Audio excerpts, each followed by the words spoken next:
शुभप्रभात मुलांनो.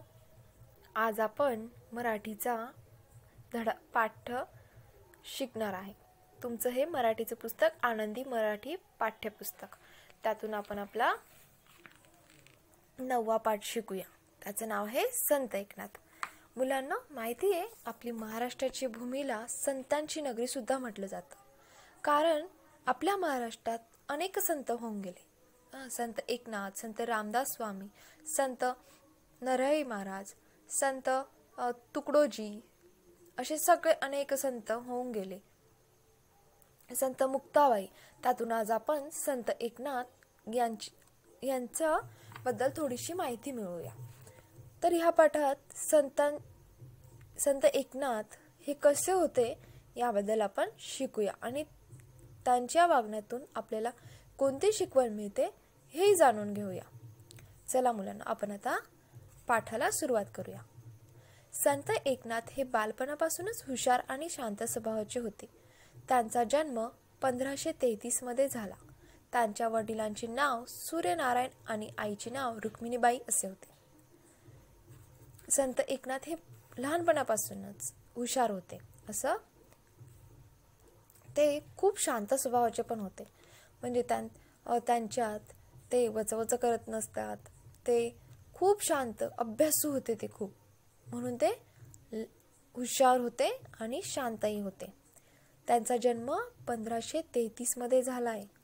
आणि त्यांच्या वडिलांचे नाव काय होतं मुलांना? सूर्यनारायण. आणि आईचे नाव होतं रुक्मिणीबाई. तुम्ही माझ्या मागे बोला. वडिलांचे नाव सूर्यनारायण आणि आईचे नाव रुक्मिणीबाई.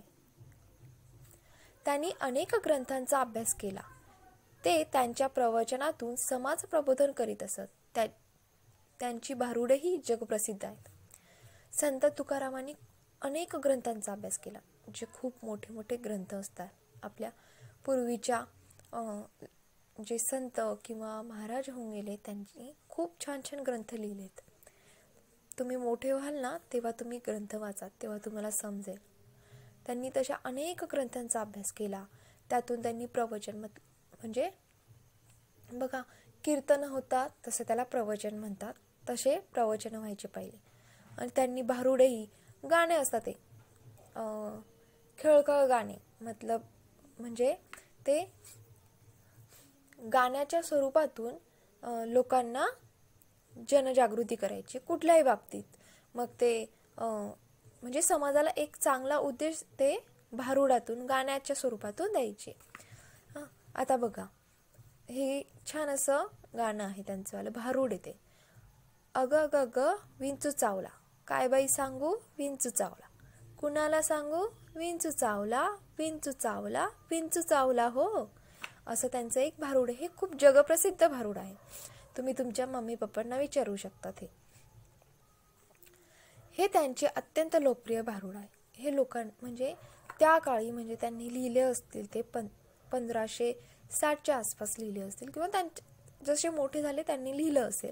आणि तेव्हापासून ते लोकप्रिय, म्हणजे लोकांना खूप आवडणार.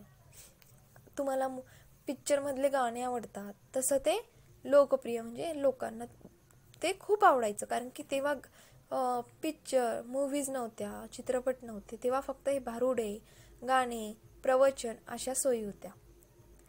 जनार्दन स्वामींना गुरु मानून त्यांच्याजवळ एकनाथांनी साधना केली आणि मोठेपणी ते संतपदाला पोहोचले.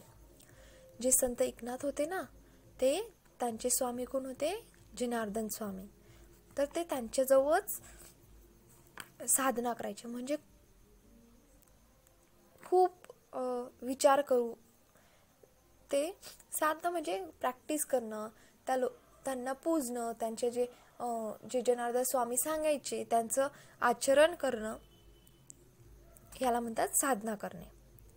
आणि मग त्यानंतर त्यांना, जेव्हा ते मोठे झाले, तेव्हा त्यांना संतपद मिळालं. त्यांचं नाव काय होतं? एकनाथ होतं. संत ही त्यांना मिळालेली पदवी आहे. पदाला पोहोचले. एकनाथांना शांती ब्रह्म म्हटले जाई, म्हणून त्यांची परीक्षा पाहण्याचे एका माणसाने ठरविले. त्यांना चिडवण्यासाठी एके दिवशी एक माणूस झाडावर चढून बसला. एकनाथ महाराज रोज त्या झाडाखालून गंगेवर स्नानासाठी जात असत. एकनाथांना शांती ब्रह्म म्हणजे ते खूप शांत स्वभावाचे. कोणी त्यांना कितीही त्रास देण्याचा प्रयत्न केला तरीही ते त्यांना उलटून उत्तर देत नसायचे किंवा त्यांना त्यांच्यावर रागवतही नसायचे. असे त्यांना शांती ब्रह्म म्हणायचे. तर एक माणूस काय म्हणतो की आपण यांची परीक्षा घेऊया की हे खरंच शांत आहेत का. तर मग त्यांना तो त्रास देण्यासाठी काय करायचा, एके दिवशी एक माणूस ठरवतो की आपण त्यांना त्रास द्यायचा. मग तो महाराज रोज गंगेवर आंघोळीला जायचे आणि तिथे एक झाड होतं, त्या झाडावर तो माणूस जाऊन बसला की त्यांना त्रास द्यायचा होता म्हणून. गंगेवर ते झाडाजवळ गंगेवर आंघोळीला करायला जायचे. स्नानासाठी जात असे म्हणजे आंघोळीला जायचे. स्नान म्हणजे आंघोळीला जाणे. मुलांनो, आपण बाकीची जो पाठ आहे तो पुढच्या व्हिडिओमध्ये बघू.